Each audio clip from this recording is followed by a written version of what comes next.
right, here we go. OverDrive off and running. TSN 1050 on the TSN app. Your home smart speaker up on TSN 4. Bryan Hayes, the O-Dog, Jeff O'Neill, Jamie Noodles McLennan. How are we feeling this afternoon? I'm feeling good, boys. And I got a message from someone who's going to be on our show today, and I don't know where this will take us ultimately, who offered to drive the RV across Canada with us in it. Wow. He will be on our show later today, and we will have to quiz him on what's the plan and what kind of knowledge and what's the route. I like that. I like that. There's a lot of buzz. People are really starting to get excited.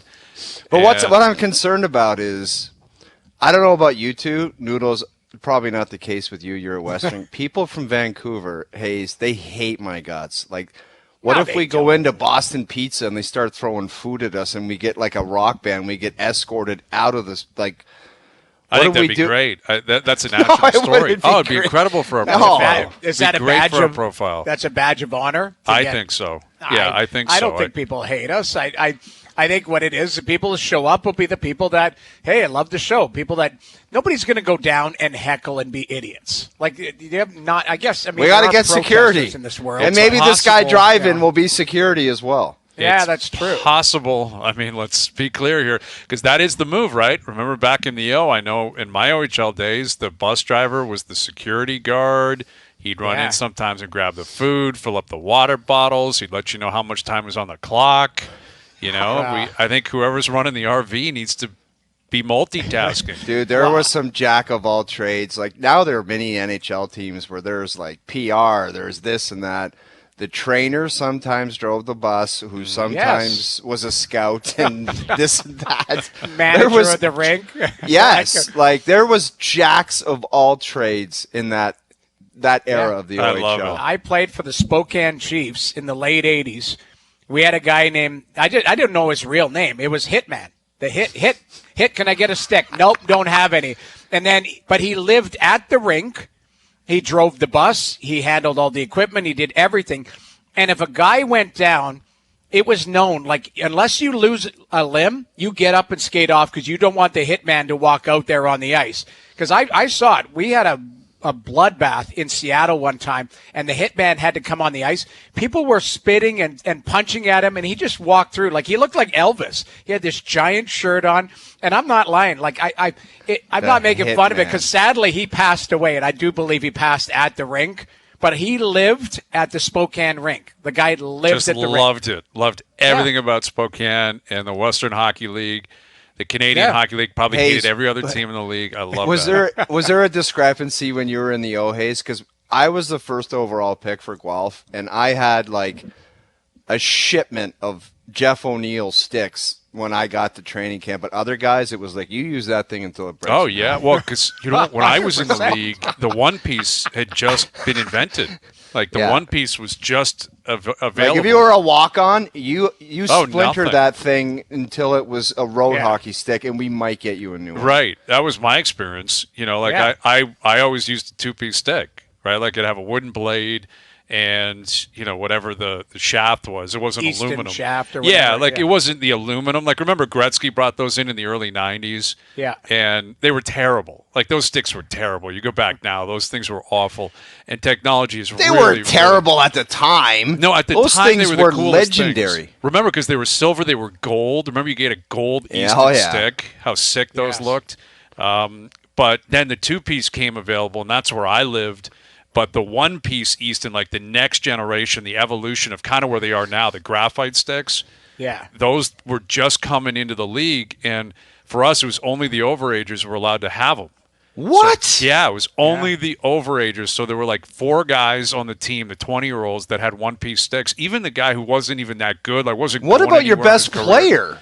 Best player? No. I mean, if your agent wanted to get you that stick, that would happen. Agents, right? Like if players were going to the NHL, agents would be like, "I'll get you sticks." Like, what do you? So what happens if Bryan Hayes' agent called to Barry Colts and said, "This guy wants a one"? Flushed, not answering, no response, nothing, man. I was a two-piece, but I wasn't going to ask. Like, A, that's not my personality. B, I understood where I stood in the depth chart. I wasn't going in there and campaigning for better equipment. I was just happy to be there. I wanted to be a good guy, first one on the ice, picking up pucks. Like, that was my world in the O. I knew I wasn't a first overall superstar. But, yeah, you're right. I mean, the budget was the budget. Even getting tape. Yeah. Like, tape would be an issue. Like, sharing tape in the room. Dude, guys are it was a luxury tape for us. It was a luxury for us if John Lovell or Craig Hartsburg would tell Spike, our trainer, get the boys a Coke. Get a case of Coke for the boys after practice. We would sit on the ice, and it was like the guys in Shawshank drinking the beer on top of the prison. Like, that's how much we enjoyed a Coke. We were the same way, man. I remember the owner of the team, or the owner's dad, came into the room after a game and was like, all right, boys, I want you to go out tonight. It wasn't like go out and party, wink, wink, but go out and everyone get together. And I don't think he understood, like, he had been out of the business for a while and kind of out of the real world because he had a lot of money. But he gave us like $150. And for the whole team? Yeah, like for the whole team. And we're like, all right, like, we're soda grateful. Pops for everybody. Thank you. Yeah, but what do you think we're going to do? Go to a vending machine and go home? What are we going to do with $150? There's 18 guys. We're going out tonight. It was less than $10 a guy. Like, I remember that vividly. Like, go not for nice wings. Gesture. Go have a wing. Yeah, go have one wing on me. And it was like, everyone, hey, thanks so much. Of course, like, we appreciate it. Thanks. We had a big night. Everyone, here's $150. And I would guess, I'm guessing the captain or the overagers got a hold of that. They're like, that's going to us. That's not trickling down. The $150 is not trickling down to rookies or 16-year-olds, 17-year-olds, bench players, guys that didn't play.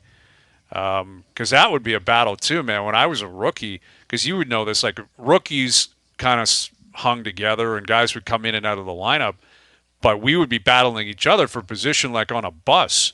And I remember there was this one other guy. He was an import too, and he would come in and out. He played probably more than I did, but he was like, I'm sitting here even if I don't play. I'm like, all right, go ahead. So one night I didn't play and he played, and I'm like, I'm sitting there. We almost got into a brawl on the bench because he starts yelling. He's like, you didn't even play. I'm like, I don't care. Screw you. You do this to me when you're out of the lineup. Like, we're battling over positions on the bus and of course we're up at the front by the coaches. Yeah. But yeah, I pulled a move my second year in the NHL, and I was just like, I don't know. I hung around. Like, I was 19, and my best friends on the team were 35 years old. So I was just like, I'm going to the back of the bus, man. I eat with these guys. They're my buddies. I'm just going back there to see if anybody says something. And I was waiting, and I sat in the second from the back for 10 years straight, and nobody said a word. Once you get back there and establish it's just like anything else. You got to act like you belong there, and nobody will say squat. Well, and weren't you a card table guy, though? Didn't you play cards or no? I would mix it in. I was mostly like, I would just be drifting around, but I was going back there. I'm like, I'm not sitting near the coaches. I'm not cracking a beer around anybody that doesn't want. I'm going right to the back and I'm doing my thing. Wow, and I had a great time back there. If the vets have your back, that's what I had. I didn't play a lot, but the vets loved me, so they always had my back. Come with me, or you sit there. Hey, leave them alone. It was all that kind of stuff. I'm like, thank you very much. Well, I'll take that every day of the week. When I first made the NHL, we were still flying commercial. Like, there was commercial flights. Wild to think of, dude. Man. Can you imagine? Wild. Like, first world problems, but that sounds disgusting. Right. Well, be at Pearson 3 hours before your flight. Yeah. It would be. I mean, 9/11 changed everything because everyone flew charter. After that. But there were still teams that were mixing in, like, hey, we're flying commercial to. I was with the Islanders. We're flying into St. Louis tomorrow. The 220. You got to meet at the airport and go through the screening. And, like, we'd sit in the airport and we'd be boarding. Like, because we had so many guys, like, some guys would get middle seats. Like, young guys got middle seats. Hey, you get the middle seat on a 3-hour flight. And with a businessman right beside them. Oh, like, yeah, but you're running the operation. You're not in business class. You're with a family. No, you're I know, but you know what I mean. Like a family or exactly. A mom and her child are kind of surrounding you or whatever. Yeah. That is a different world. That is a different world. It was very, very weird. But, I mean, you're right. First world problems, all of that type of stuff. But you think back to it, you're right. Like, Junior, the bus driver had multitasks. Like, he helped out with everything else. So the equipment manager was also the athletic therapist. And nowadays, with budgets and, like, think about it. The equipment guy who sharpened the skates, a lot of times would take a look at injuries as well. And then, you know, Which you had a doctor really rumble scary to think. Like, you talk about malpractice and being unqualified. How much do you possibly have stored inside that head of yours? You know how to take a little bit off the back of a tuck blade, and you're also going to look at my knee? No way! No, thank you. Stitches needed? No, I think I'm good.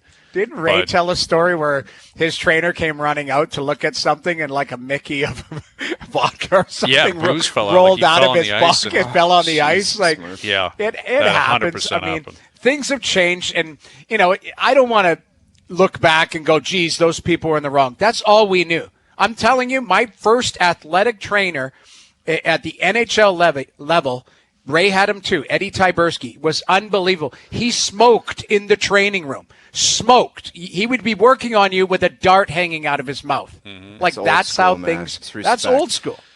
Yeah, that's old school, and you're never going to see that again naturally, nor should you. I mean, I'm sure in some levels and in some remote areas around the world, you certainly would. But you know, as for the CHL today, it's not going to happen. The NHL, it's certainly not going to happen. Although, you know, you look at the Leafs last night and Sheldon Keefe after the game, that felt like an old school kind of approach. He was pissed.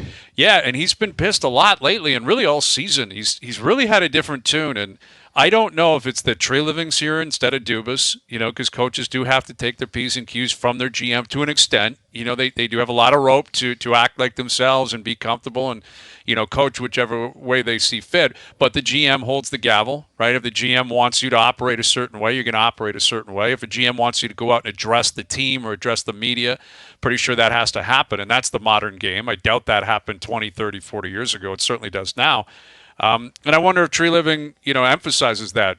Be strict or be loud or be angry or show your emotions. Do whatever you have to. Or it could be that Keefe realizes, you know, this is probably it. You know, like, you got to get something done here. Not saying that if they lose in the first round, he's definitively out. Feels like we have that conversation every year. But I think he understands there's change happening at Maple Leaf Sports and Entertainment. Keith Pelly's on his way in. Shanahan's been here a long time. Treliving's only been here a short while, but Keith's been here a while. And we look at the NHL, the amount of turnover in the coaching ranks, it's crazy. Like, that's not something that he would be naive to. Sheldon Keefe's well aware of it. And I think the way he acted, or the way, you know, he reacted to the way they played in Philly last week, very honest, very raw. I think the same thing last night. And I think a lot of Leaf fans are sitting there nodding their heads saying, thank you. Like, why not have that approach? Why not be honest? That effort last night, in the second period in particular, was awful. You know, like, they let that game get away from them. They were great in the first period, albeit they were losing because Wall was terrible last night. And that was a part of it. You know, goaltending's not there, and these guys immediately cheat because I think they were feeling they had to win 7-6, which they probably did last night. And Wall really, really struggled. But he called out his best players. He called out John Tavares in particular, which I don't recall the last time I saw that, if at all. Right. Auston, Willie, they all fell on the sword after the game, as they should. That's a game that got away from them. But Sheldon Keefe is taking a very direct approach to letting people know how he feels about things right now. Was there something? I watched the game. I watched the whole broadcast. Was there something JT did? I could not pick that out either. Noodles, all day I've been trying to figure out what was it. Like, a part of it I think was the protection, not protection, but he wanted to drag him in to the fight in terms of the post-game commentary, because the question was about Matthews and Nylander, I think. Right. And, you know, he had something to say about them, and yet Willie scored 40, Matthews scored 59 last night, and I think instinctively he's like, well, there's the captain. And again, this is the thing about where the Leafs are at and where Keefe is at that is somewhat flummoxing, like somewhat of a confusing, like, path to get here. Like the Brody situation, what took you so long to get to that point? What took you so long to get to a point where you call out, you know, Tavares, or at a minimum let your guard down in terms of permanently protecting him? Because I think that's reasonable. Riley's out, Edmondson out, Marner out. You know, there's veteran Giordano's not around the team. And last night it got away from them. He didn't like the veteran players, and who is the guy on this team? It's supposed to be the captain, John Tavares. You know, I don't think there was anything. He could have thrown anybody in there, though. But the thing is, when it should be him. Yeah, when you're at ice level and you watch the captain do some stupid things, whether it be falling down or losing a puck, you get a hate on back there, especially when things are going south and you just start hating guys back there.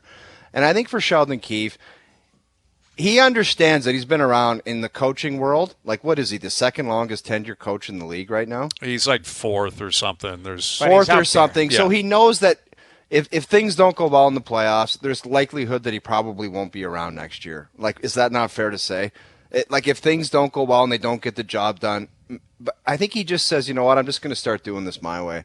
And if I don't like it, I'm just going to come with the heat. I'm not going to apologize the day after. I'm tired about hurting people's feelings or worrying about that. I'm just coming with the heat. They've responded to it in the past. I don't know how long you can keep going to the well on it, because we've seen it with Torts where it's like, really, dude, you're going to go there again?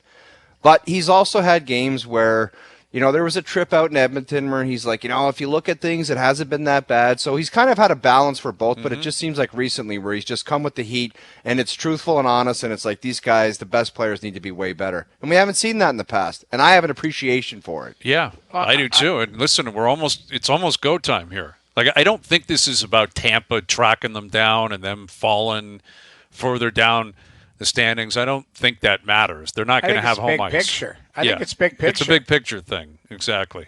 Yeah, like, to me, but we've seen it a little bit, Brian, like Jim Montgomery the day before saying team's not ready, don't like the way they're playing. Like, this isn't just reserved for the Toronto Maple Leafs and Sheldon Keefe and a couple players. This is throughout the league. The amount of pressure, the amount of expectations, ownership, fan bases have. You see coaches not happy with their team going, I need more from them. And instead of, rubbing them on the back and saying it's going to be okay, going, hey, we need you here. We're 10, 11 games out here. You can't just flick a switch and go, hey, we're in the playoffs. Now we're going to do this. I think he's looking at habits. I think he's looking at consistency. And he's saying, don't take your foot off the gas now. If anything, we need to ramp up for the playoffs. So, there is a level of both sides too, where he's like, I'm doing it my way because the past hasn't worked. So to hell with this. And the past way of approaching it hasn't worked. Right. So maybe flip it and also spark the guys that need to be sparked the most, and that's their best players. Right. Like Tavares and Matthews and Marner and Riley and Marner or Nylander. Those are the guys that need to be driving this team. And you can yell and scream about Connor Timmins if you want, or, hey, this happened on the fourth line, I didn't like their play. And that's probably justified at times and reasonable, but it largely falls flat because those are the guys that are not going to drag you to the promised land. That's right. It's going to be the best players. You mentioned the goaltender. There was a big moment in the game last night. Toronto looked good early. They get that Bertuzzi breakaway goal. And I understand that Luke Hughes shot kind of wobbled a bit but when that goes in, it's just like, really, we're going to have one of those nights tonight? It was like they're just about to take over the game and kind of give it to the New Jersey Devils. And this goal happens, and it just completely – and I understand there's just not great standing the line there. Like, you want to put pressure on that guy just after the blue line. But still, that just can't go in. And I said it in the pregame. This guy has fantastic outings where he makes a spectacular save, but it seems like most outings, that one goes in. So in a flash, I'm just wondering which one of these guys can perform consistently. I kind of get tired in this market about watching this goaltending circus. It seems like injury after two good. This is the way it goes. Two solid performances. Everybody gets horned up, and it's like, okay, that's the guy right now. And then there's a tail off, and then then it goes into an injury. It's like. That cycle is so tiring. I'm so tired of seeing it. And then you got Samsonov saying, I'm healthy, I'm ready to play. You look like you broke your ankle on Saturday night. So it's like, what is it, man? Now you're just ready to play? Okay, then go in there and play good for 2 weeks. Or something that looks like National Hockey League goaltending. I just find in this city, the goaltending, the circus it's been, I find it to be a tiring thing. Like, I would love that position to be solidified sometime in the next 3 weeks before the playoffs. Well, because that's what it is. That's the trend of it. 2 good games, and then a tail off and a blowout where they stink the joint out, and then it's some kind of injury. It's like, how long are we going to do that? Well, unfortunately, until one of them establish themselves, I believe Joseph Woll has an opportunity to be a 1 in this league, like a number 1, like a 55-game starter type of thing. Now, he's been hampered by injuries. Now, keep in mind, he's only played, I believe, if we total up, 35 NHL games. And he's 25 coming 26. So, he needs to arrive. And unfortunately, that injury, I think, set him back as far as his progression and the confidence and trust. But Noodles, am I wrong with the cycle that I just mentioned? Not at all. You're stating a fact. That's it. That's all I'm doing. I'm not making crap up. You're not taking shots at people. What you're saying is, this is what I've observed the last decade, whatever you want to, whatever. Because you could probably use that. You could probably use that. A decade. You haven't had a clear-cut one. But keep in mind, there's 6 or 8 teams in the league, maybe, that have a clear-cut one. Everybody else is in the same boat.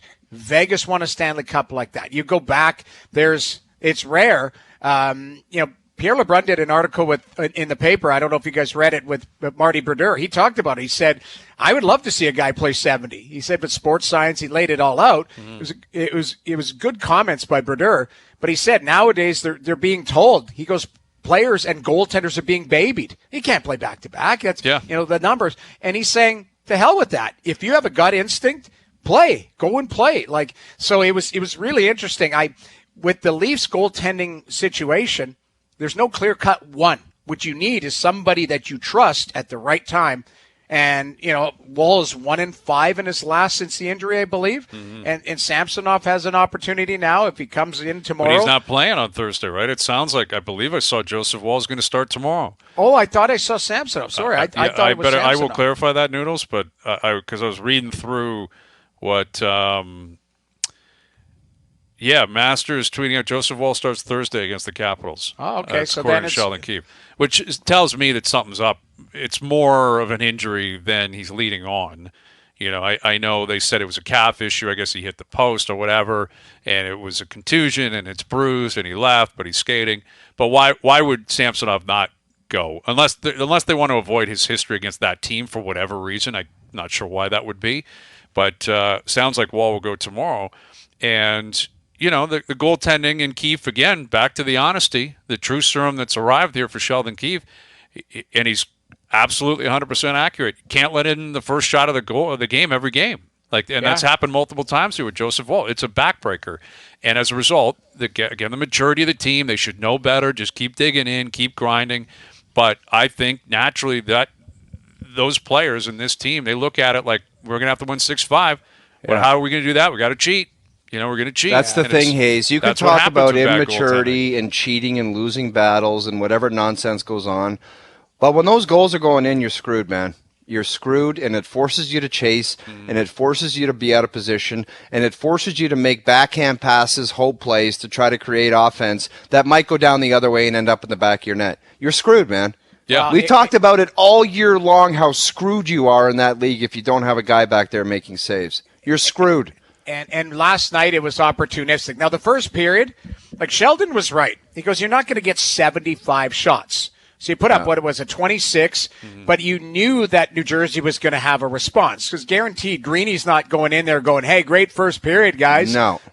If anything, it's wake the hell up here. We're lucky. I mean, they were up 2-1, which is crazy after that. Miracle. Now, Jake Allen made some really good saves, some timely saves. Mm-hmm. He deserves some credit as well. But there was something last night. Maybe we can get into it over the afternoon, too. Max Domi, I know his role. He's really trying to settle in and done a great job with Matthew. He's in front of the net with a grade A chance, and he's turning and doing the Dylan Strome, looking for Matthews, backdoor through the slot. There is times where now that becomes very predictable. If you are refusing to shoot, Noodles, I was talking to Duthie about last night. I understand it looks like it's almost, but when a guy's got 59, I almost would be doing the same thing. I get it, but that I don't think he had scored yet. So he was at 58. You're still trying to win games. I know you're trying to help guys out, but there's a fine line, and maybe it is get Matthews to 60 and everyone could settle it. But it just, there was a couple times where I thought Domi could have shot and he didn't because he was, he's deferring and going, hey, I got to get him the puck. And why wouldn't you get the best goal scorer of the puck? But you still have to try and score. Right, that was you can't the one force thing. it to the point where you're really taking a grade A chance away from yourself or furthermore your team. Yeah. And now the question becomes, does Washington fall into it again? Because last week the Leafs didn't like their effort. Keefe didn't like their effort in Philly. The next night they went into Washington and pumped them. I kind of sense that could happen tomorrow night. right? Like they canceled practice because guys are banged up, injured. I'm not sure Keefe was ecstatic about that. And now you got Washington here tomorrow. Washington won in overtime last night, right? Like Washington's in a playoff position. They're hanging around. Yet the Leafs should be in a bad mood and should be in a position to pounce tomorrow. Tim Kurkjian coming up. The Jays have announced the 26-man roster. They're down at the Trop. You can see the pressers are going on down at the Trop in Tampa. And Barrios will be on the mound tomorrow. Schneider was speaking today. Atkins speaking. Baseball kicking off tomorrow. So Tim Kurkjian of ESPN has set the scene on the season. Steve Phillips later this afternoon as well, more specifically on the Jays and what we can expect out of them this year. Jerry's percentages in about an hour. And Montreal went into Colorado and won last night, but MacKinnon got on the board. It's another point at home. Crazy, the streak man. stays alive. John Mitchell, former Leaf, will join us, who covers the Avs, get his take on that story, the Leafs, what he makes of where the league's at as we get closer and closer to the playoffs. So a lot to recap from last night, a lot to look ahead to tonight and tomorrow. OverDrive continues, TSN 1050 and on TSN 4. OverDrive continues, brought to you by FanDuel, bringing you everything from the opening line to the final score. John Mitchell coming up, who's out in Colorado, former Leaf. And maybe he's got a read on the Rockies this year too, right? Major League Baseball opening day tomorrow. Talk about a team that's been like irrelevant for. Yeah, it hasn't been good. A while. Hasn't been good for them since like the Todd Helton days. Yeah, but they got a great great park there. Unbelievable. Course, is it still called Coors Field? Coors Field, yeah. Yeah, I believe so. Awesome. I mean, Hitters Park, right? I love that. Every park's got like a reputation. Hitters Park, guys just hit bombs out of there. Well, for 100 years, no pitchers want to sign there. Yeah, exactly, because your numbers are so bloated. Yeah, exactly. But the Jays are starting their campaign tomorrow down at the Trop, and Barrios will be on the mound. It's going to go Barrios into Bassett into Kikuchi. No announcement on who will pitch the fourth game that I saw. Sounds like Manoah. They'll slide him on the IL. I don't know what that means. What? Yeah. Well, he's still banged up. Like I think he pitched today. Pitched 2 simulated innings. I didn't see an update on how he looked. Now they can protect that, right? Like everyone's left uneaten. So he's still there, or where is he? Yeah, Manoah's down, of course. Yeah, he's got to work back up. He's just going to stay down there. He's going to keep working on his arm. Eventually, he'll get to a point where he will pitch in games, but that's going to be in the minor leagues now. I just wish there was some honesty involved with that update. It's like, what exactly is, because he's been banged. He started one start and he's been banged up ever since. Like, what in the hell is it? Right. And even them saying he'll start on the IL as if, like, what other option is there? The guy's not pitching. Like, the guy's arm has not been built up. He's not doing anything. He's doing simulated innings and crazy stuff. Batting practice. And what other option could you possibly have with him? And, Romano's going to start on the IL. Swanson will start on the IL. So, injuries to the arms, that's really the story that's coming out of the spring. But outside of Jansen, they're healthy everywhere else, for the most part in terms of their bats. And I guess it was announced today, and it was leading in this direction. They're going to go Springer into Vladdy, into Bichette, into Turner.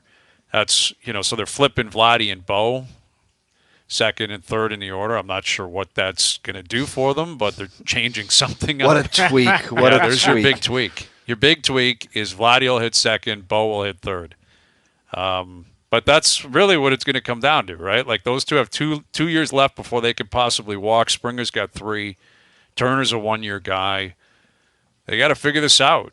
Shapiro and Atkins have got to figure this out. They got to start winning some ball games here. I know they won 89 last year. Like, it's not like they've been awful. They have been. Yeah, but you just said 2 days ago you predicted them winning 84 or 85. Yeah, that's where my head is at right now. And maybe I'm playing victim to the complete lack of buzz and a really disappointing and aggravating offseason. Like, that could factor in, right? Like, everyone's handing the division to Baltimore. I'm not prepared to get there yet. I know they looked great last year. They're young. They're loaded. Their system's loaded. Corbin Burns is there now. Like, they've got, what you would think is a pretty good high-end, portion of their staff and maybe a bullpen that's still got rock star arms. Kimbrel's down there. But I don't know. The Yankees, what are the Yankees going to be? The Red Sox, I think, will be terrible. Tampa's always lurking. Anything's possible. I just don't love the fact that the Jays didn't address what I thought were their biggest needs. And then they spun it into, we need more from within. Right. So they're expecting Vladdy to be a rock star, Bo to be a rock star. health from the bats. Mm-hmm. But the concern is, like you've been saying, the pitching was so healthy last year, and now it's not. So is there a step back of the pitching, but maybe the bats can dig them out of it? It should be, right? Like the offense has to be better. It was almost comically bad last year and completely lacking any clutch gene. I think Vladdy will be better. Springer should be better. Kirk's got to be better. Varsho's got to be better. Right. So, if you get improvement there, that's great. And you can't predict injuries. You just kind of know the nature of the beast. And, we'll see. Tim Kirkjian in about a half an hour. Jerry's percentages in an hour. Steve Phillips later this afternoon on the Jays as well and what he makes of them going into opening day tomorrow. We talked a lot yesterday about this Nathan MacKinnon stat. McDavid had 2 assists last night. He's getting that much closer to 100 assists. Matthews scored again last night. He's still chasing 70. He needs 11 goals in 11 games. But MacKinnon with a point in every single home game this year is just an astonishing statistic. He got on the board last night. He scores the only goal for Colorado. They lost to Montreal, but the streak remains alive. And to chat about it, we're joined now by a man that covers the team, obviously real close out there in Colorado, former Avalanche and former Maple Leaf. Here's John Mitchell. How you doing, John? I'm good. How we doing, fellas? We're doing really well. I mean, the MacKinnon show has been getting a lot of love up here naturally. You get to see it up close and personal. Like, put this season into perspective, how good he's been and how consistent he's been. Well, it's obviously been a historical year for himself. I was just looking at it the other day. In his first 10 games, he's only gone 10 games the whole season without a point, and 5 of those games happened in the first 10 games of the year. So since then, he's played 61 games, and he's only gone 5 other times without a point. And three of those instances were right after the All-Star game when he was probably tired, and they had a long road trip. I think they were playing in New York and stuff like that. So he's been on an absolute heater. He's at a 14-game point streak, a 19-game point streak, and he's currently on another 19-game point streak. The things that he does out on the ice are incredible. He seems like he's playing in fast forward, and everybody else is playing kind of regular speed, to be quite honest.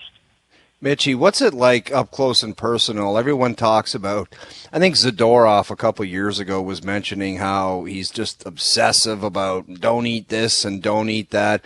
But it seems like he was possessed going into this season. Like, what's the routine? He just seems so dialed in and focused. And he seems like there's no nights where you're watching Colorado, you're like, oh, where is that guy? He's flying every single night. Yeah, well, thanks, O-Dog. I appreciate that.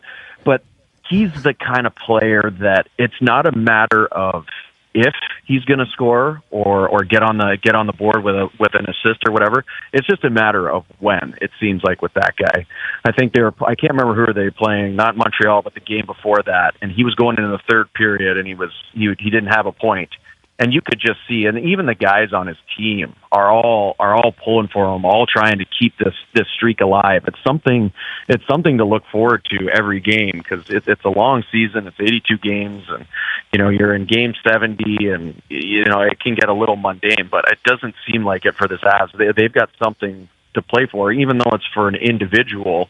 Obviously the team wants to have success, but to see what they do and how they rally around him and. I mean, Nate does a lot of things on his own, but he's got some really good pieces around him. And then to allude to what you were talking about, how he prepares. I mean, I'm not down there in the room anymore, but he has become such a professional when it comes to the game of hockey. And I think it stems from being able to hang around with Sidney Crosby in the summertime and learn so much from him. I mean, look at what Sid's doing at his age.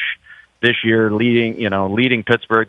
Obviously, it doesn't look like they're going to make the playoffs, but Sid looks like he's 30 years old playing out there, and I think a lot of what Nate does has stemmed from his ability to be around Sid a lot and learn a lot. Because when I played with Nate, he was a rookie. He was 18 years old.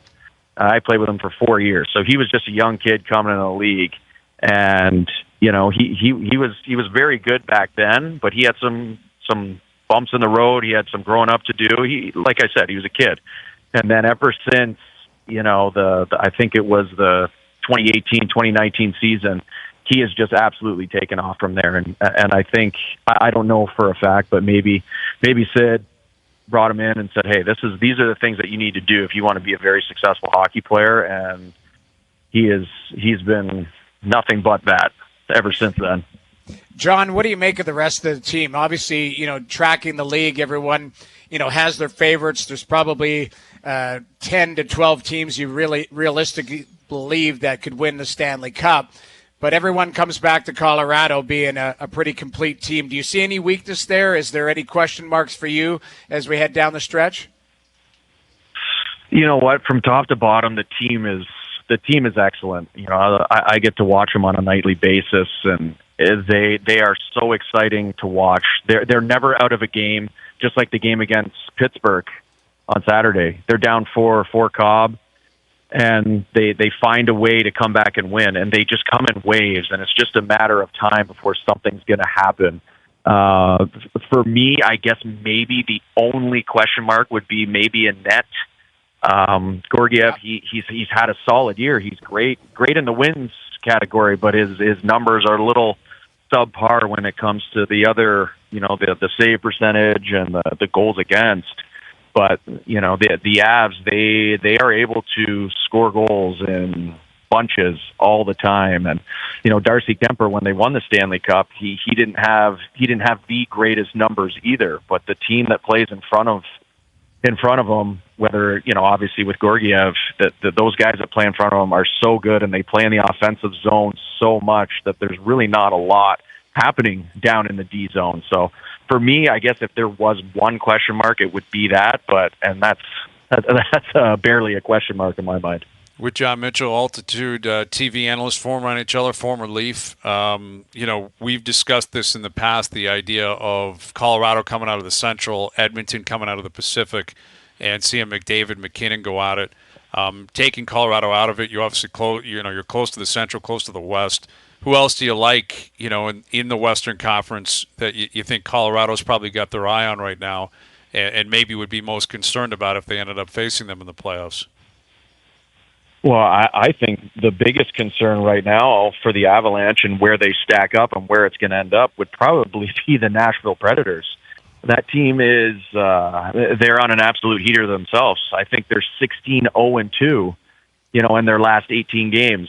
So they don't even have a regulation loss in that time frame. And if there was ever a time to be buzzing and feeling good about yourself, that time is now. So for me, the most dangerous team to play potentially in the first round would probably be the Predators. And then, the Central is so stacked with, Dallas is a great team. Winnipeg, I know they've kind of had their ups and downs since the trade deadline, but they're such a good team. They have such a world-class goalie. They're heavy. They're big. Those are the things that you would like to have in the playoffs. And then when you go over to the Pacific, Edmonton, you can never count that team out. They have so many world-class players with McDavid and Draisaitl. It's hard to, you can't ever sleep on that team. And then you have Vegas, right? And who knows what they're going to do. If they're going to, pull the old trick that they did with Stone last year at the playoffs, game one rolls around and he's ready to rock. I have no idea what's going on there, but you can't ever count Vegas out either. Mitchie, appreciate you coming on, and just want to jog your memory a bit. The Blue Jays are firing up tomorrow. I think our first training camp together, I think I saw you at the Blue Jays game. We both had a good time that night. I don't know if you remember that. I'm sure we did, buddy. I'm sure we did. I know you had a few more hot dogs than me, though. That's all. Oh, yeah. Yeah. Well, those are the old days. Yeah. The old days. Oh, yeah. The good old days. Absolutely. Thanks for doing this, John. We appreciate it. My pleasure, fellas. There's John Mitchell, former teammate, big Blue Jay fan, I'm sure. I think he's an Oakville guy. I just love when guys throw that in there. I've never gone to a baseball game, especially as a Maple Leaf, and just say, give me a bunch of dogs and sat there. It's just come on. The only time I've ever seen you order a hot dog, do you remember what you did to me one of the first times that we ever worked? Was it Hayes, was it not one of the first times we all worked together? We went to Montreal. Didn't we start the season in Montreal? Oh, that's right. Yeah, that's when Phil had just signed his contract. Like that day, signed that 8-year Oh, yeah. right. We got the hot dogs and we were carrying them in our suit jackets. Yeah, well, no, not we. Because I went down and you said, get me a hot dog. And I had a nice Hugo Boss suit on. And they don't let you bring it into the press box. So I put it on the inside of my coat and delivered it to Owen. Okay, Montreal's a special occasion. Like, those are legendary hot dogs. You gotta. They are the Chanchons or whatever they're called. But I'll tell you, Vancouver has a nice dog too. The World Juniors, me and Frank Saravelli, we dummied 4 each every World Junior game. So maybe I did have a few dogs back in the day, but Van makes a nice dog too. My point is what you said to me when I pulled it out of my jacket. You said, "Where's the ketchup?" And I said, "You think I'm going to put ketchup on and then stuff it in my suit?" And you were like genuinely pissed. Like, "Where's the ketchup?" I'm like, "I don't know. You just take the dog." Like, I snuck it in there for you, and you wanted ketchup. That's all I remember. I laughed out loud thinking about it. I don't like that. I like that you're smuggling and you asked for a smuggle. Being disappointed that it's not dressed appropriately to hear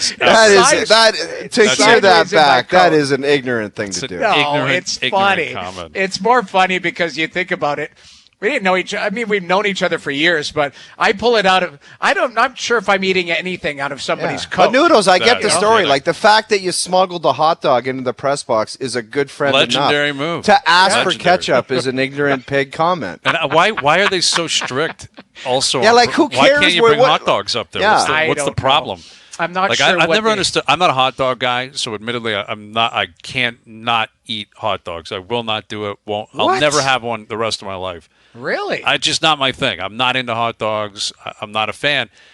But everyone buzzes about that. You got to go to Montreal. Got to go to the Bell Center. Dude, did you have a bad experience or something? No. Everyone loves a dog at a base. Not my thing, man. Not my thing. I don't know. I'm just not a hot dog fan. I don't know that what would weird me out if I was your wife. If I went to a ball game with you and you're like, no way on a dog, I don't touch But you don't have to do that. Dude, I would run for my life if I was Aaron. First the skiing, you fall down on the double black diamond, and then you go to a ball game and you don't order a dog and you say you hate them, I'd run for my life. No, dude, you don't need – why do you need to be a hot dog guy at a ballpark?